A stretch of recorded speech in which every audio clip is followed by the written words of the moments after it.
Hey creatives, Karen here, mixed media artist and creative at By the Wolf Moon. I just wanted to come on and have a little chat with you about the unusual circumstances we find ourselves in the world at the moment. It's a time that most people are going to find very challenging, and a time that is unlike anything we would have experienced before in our lifetime. And in situations like this, that can bring up some really big feelings that we don't quite know what to do with. So as you all know, one of my favorite things to do with big feelings is create art and journal in my art journal. So that is what I have done. I have created this page in my art journal, just expressing some of the thoughts and things that have been popping into my head over the last week or two. And I have to say it's been quite a mixed bag of different thoughts and things. One of my key values in life that I try to stick to is balance. That's definitely a key word in my life, and it's really important in times like this that are stressful and worrying and unusual, that we remember that word balance, and to balance out things, not to try and focus too much one way or the other. And so that is kind of the key message behind this journal page that I'm doing in my journal. So I've called it Balancing the Scales. So on one side we have fear and lack and anger and all of those feelings, trauma, despair, all of those feelings which are very, very valid and are important feelings that we have to allow ourselves to feel.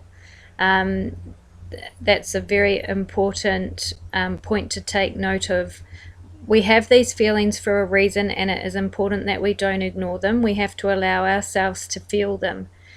But by the same token, we can't place more emphasis on them than we do on the other feelings on the other side of the scale.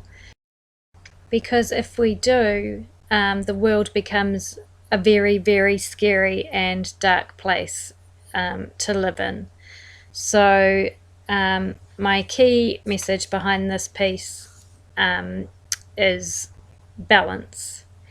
And while acknowledging that this is a very hard time for many, many, many people, and there is a lot of trauma happening and a lot of worry and all of those things, I also want to talk about some of the blessings that will come out of this.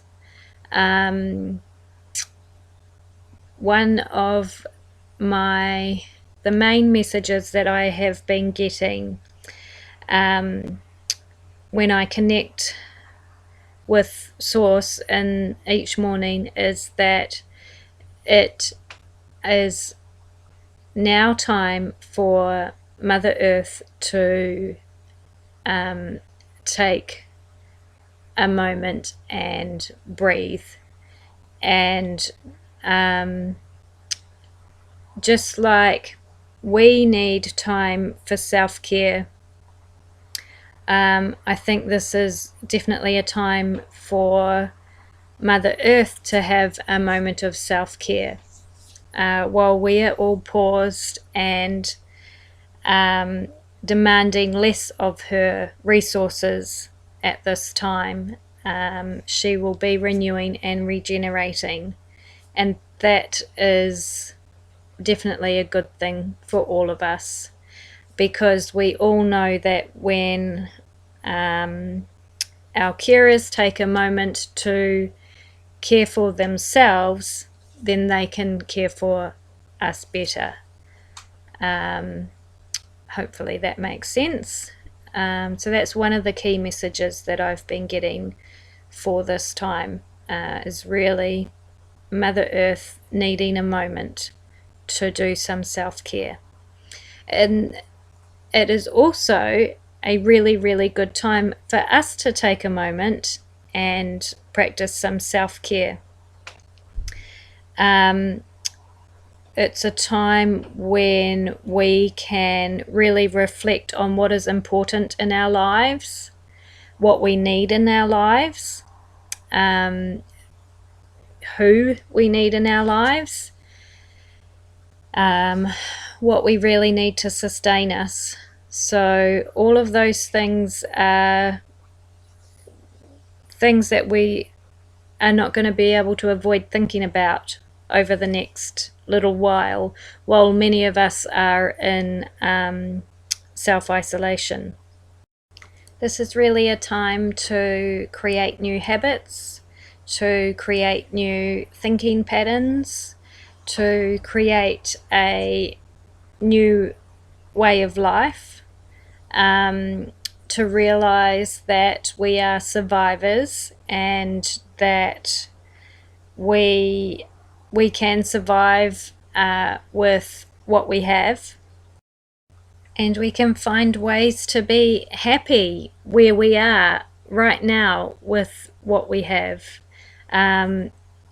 We just change the way we do things a little bit. We really enjoy the downtime. We really enjoy the not being busy, not having to rush off anywhere, not being ruled by the clock and the bank account, and all those other things that for many of us rule our lives. And I am not exempt from any of these thoughts and feelings. I don't want to sound like I have all this figured out. I am really learning as I go, and I am just sharing the messages that I get given and the thoughts that I have and the thinking that I have with you, and really in order to prompt you to think and really take note of where your thoughts are and where you can alter them slightly to make the most of the situation that you may be in, whatever that situation, because everybody is very different, and I know that, and what works for me and what is important to me is not going to be what works for you and what is important to you. But I just think that it's important to listen to lots of different people and their thinking and thoughts, and from that we create our own thinking and thoughts and a life that fits with us. I feel like right now we have been given as a collective a really amazing opportunity to come home to our true selves. Probably an opportunity like we have never before been presented with. We've been given a lot of free time, time to ourselves. We have, for most of us, I understand that there are a lot of people, especially in our essential services, that are working very, very, very hard right now. And we all have to be truly, truly grateful to those people.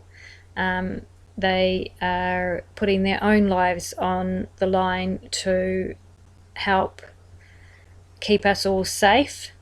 And I think one of the best things that we can do to honor those people and the hard work that they are doing on our behalf is try and use this opportunity that we've been given to really create a better future for ourselves and our family.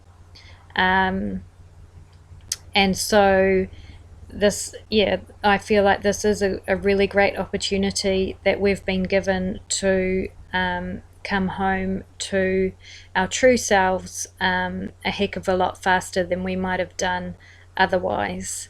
And why that is important is because there are so many people in the world who feel desperate and who feel genuine despair at the lives that they are living, and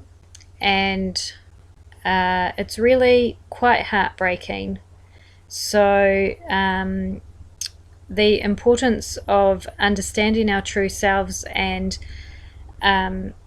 really knowing who we are is so that we can begin to live lives that are meaningful to us, where we feel like we have a purpose and where we feel fulfilled. I truly believe that, and this is a really great opportunity for us to do that.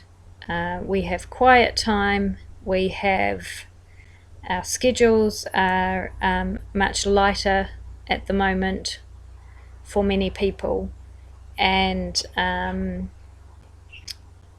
lot of us will be wondering what to do with ourselves.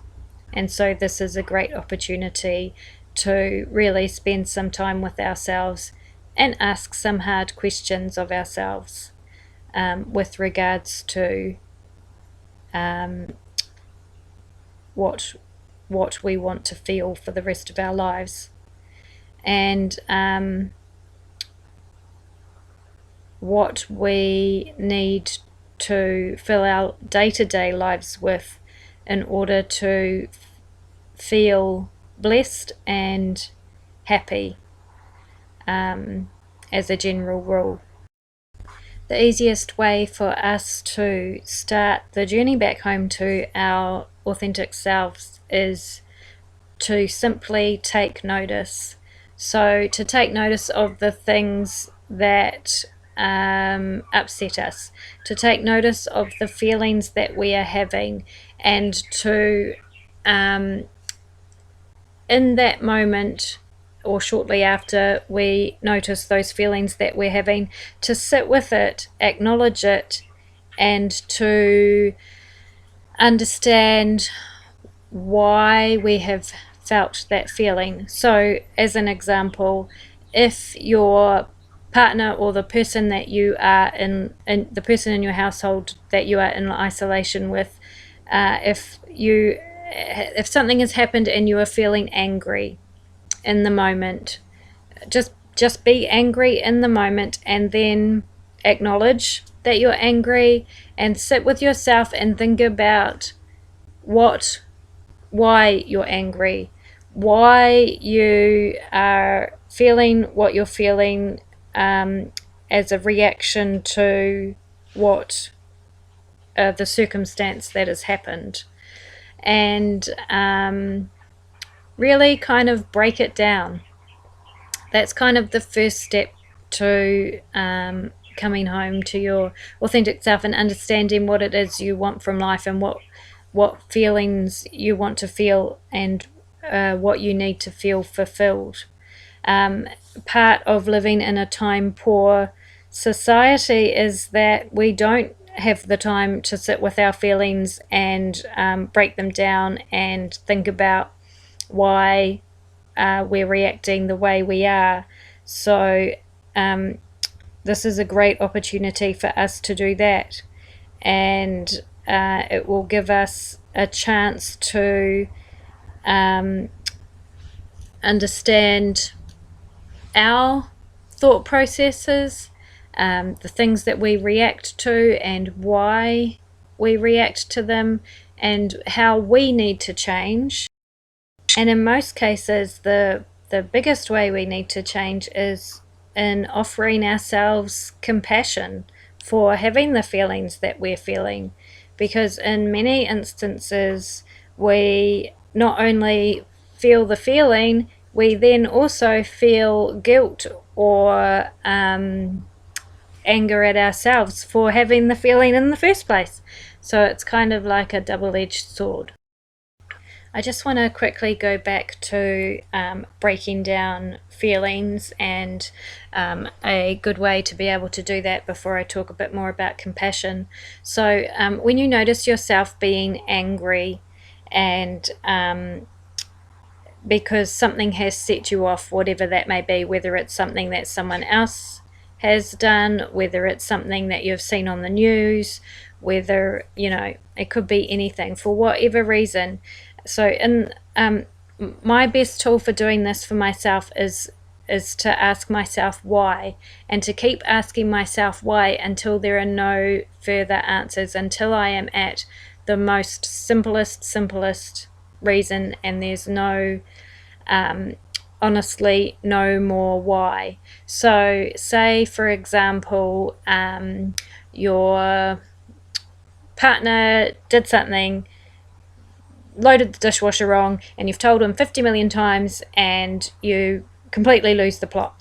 So you ask yourself, once you have acknowledged that you're angry, acknowledged the feeling, and you have a minute to sit with it, you ask yourself, why I'm angry?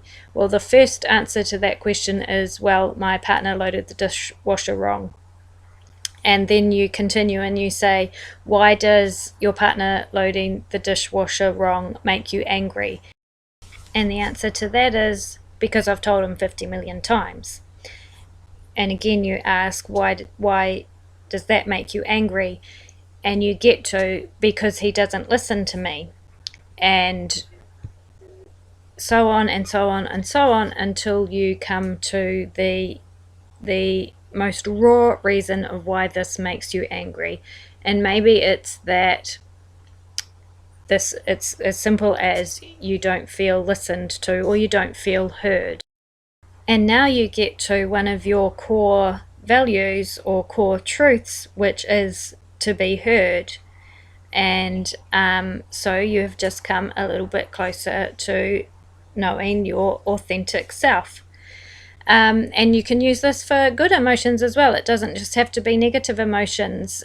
When something makes you happy or excited, you can use the same process to get to a core feeling and why you want to feel those things, or why you do feel those things. Or maybe it'll point out feelings or emotions that you're having that aren't a core value that you want to have, and so you can change the way you do things or change the way you react to things, because you understand that actually it's not important to me anymore.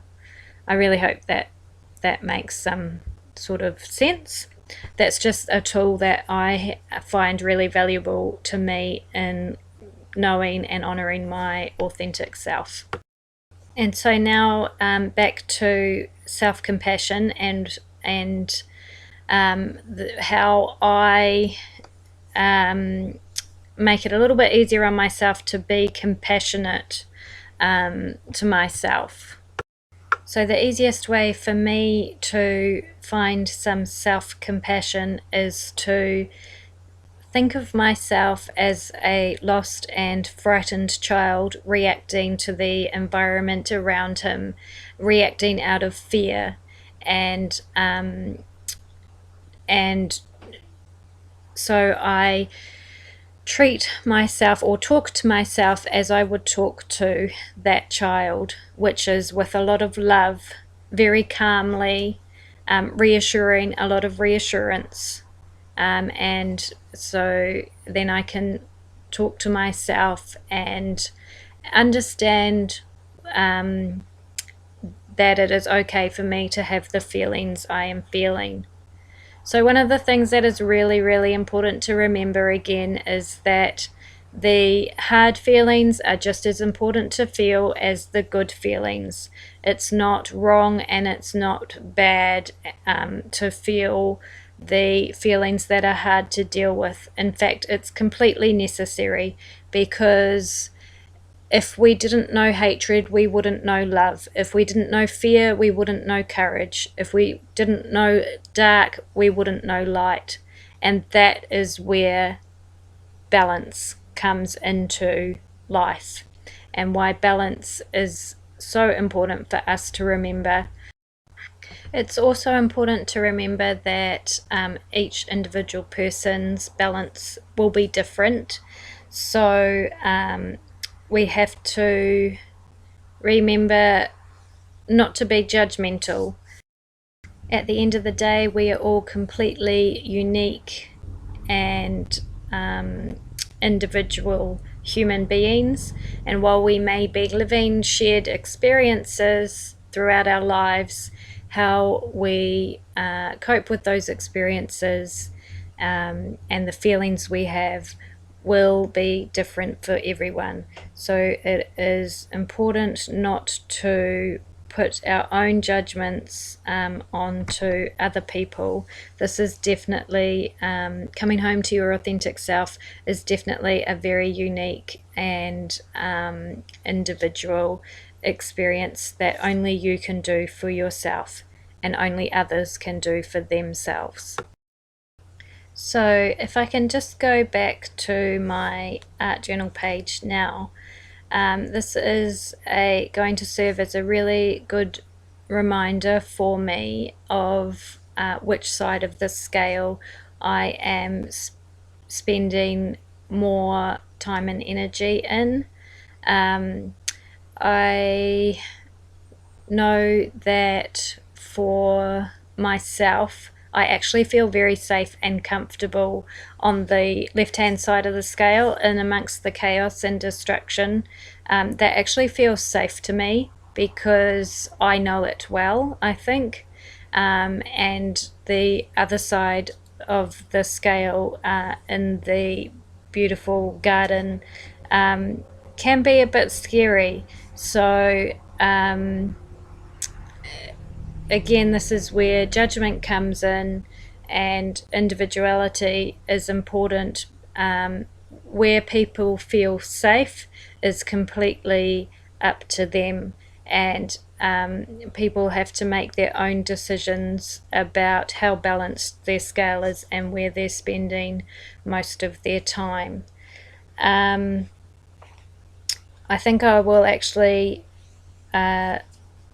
look at this page a fair bit over the next 3 or 4 weeks that here in New Zealand we are in isolation, just to remind myself, and also to use it as an opportunity to grow and add to the experience that I am having right now. Fortunately for me, my life actually hasn't changed that much because Emily and I tend to keep to ourselves quite a lot anyway. The big wide world is a bit scary for us, so we love being at home, and we have so many craft and creative projects that could keep us going if we were in isolation for the rest of our lives, probably. Although we are starting to miss having the freedom of just popping out to the shops if we need to, or popping around to a friend's for a cup of tea or something like that. So I guess this time is a time where we can really also take notice of the things that we take for granted often, that really add to our lives and that we have to be grateful for, like having a cup of tea with a friend, or popping out to a cafe for a really good coffee. That's one of my favourite things to do. Or popping out and buying fabric, another one of my favourite things to do. Actually, op shopping, that's the thing I'm missing the most, is going to the op shop. So I would love to know what it is that you are missing the most during this time, if you are also in isolation. and what you're doing to keep yourself busy, and if you're doing any art or any creating. If you want to, you can search by the Wolf Moon Creative Connection group on Facebook. It's a small private group I've set up for like-minded people to share their art and ask questions if they want to. I think that's just about it for me now today. Thank you for joining me, and please stay safe and well, and I will see you next time.